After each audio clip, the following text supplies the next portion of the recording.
네, 아는 기자 사회부 법조팀 송정현 기자와 함께하겠습니다. 자, 송 기자, 가장 궁금한 건 법원이 윤 대통령 측의 이 구속 취소 요구를 받아줄지예요. 네, 윤 대통령 측이 법원에 구속 취소 청구를 했던 게 지난 4일이었거든요. 법원은 청구서 접수 일주일 만에 결론을 내려야 되기 때문에 윤 대통령의 구속 취소 여부는 늦어도 모레, 이르면 내일 결정이 될 예정입니다. 이번 주라는 건데 대통령 측이 구속 취소를 주장하는 그 근거는 뭔가요? 네, 대통령 측은요, 이미 구속기한이 끝났다 이렇게 주장하고 있거든요. 검찰이 윤 대통령을 내란 우두머리 혐의로 구속 기소한 게 지난달 26일 오후 7시쯤입니다.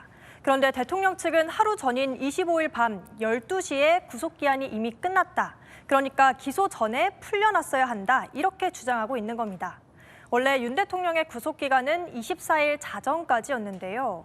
중간에 대통령 측이 이 체포 적법한지 가려달라면서 법원에 체포 적부심을 신청했었죠. 체포 적부심에 걸린 시간만큼 구속 만료 시점이 늦춰지는 걸 감안해도 25일 밤 12시면 구속 기간이 끝난다는 겁니다. 반면 검찰은 추가된 시간을 계산한다고 해도 26일 오후 7시 반까지는 구속이 가능하다는 입장입니다.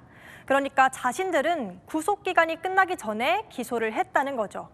법원이 구속을 취소하면 윤 대통령은 구치소에서 풀려나서 불구속 상태로 탄핵 심판과 형사 재판을 받을 수 있게 되거든요. 법원이 어떤 결정을 내릴지 주목되는 이유입니다. 이번 주 탄핵 심판에서는 본격적으로 이 부정선거에 대해서 다룬다면서요.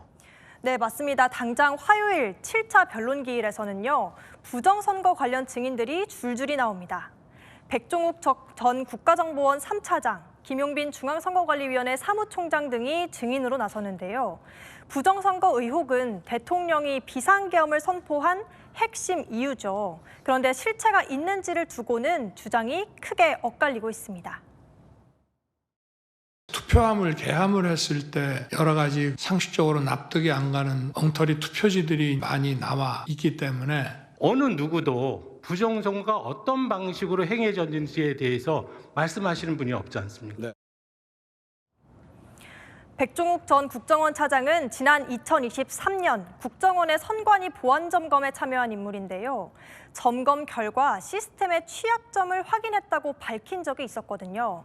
대통령 측은 7차 변론에서 이 부분을 집중적으로 파고들 걸로 보입니다. 송 기자, 이번 주에 두 차례 변론기일이 끝나면 선고만 남게 되는 거예요? 뭡니까?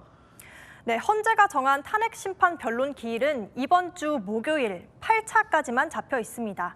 이후 기일에 대해서는 미정인 상태인데요. 헌재에 출석한 증인들의 말이 또 수사 기록 등과 다른 경우도 있어서 헌재가 추가 기일을 잡을 거라는 관측이 우세합니다.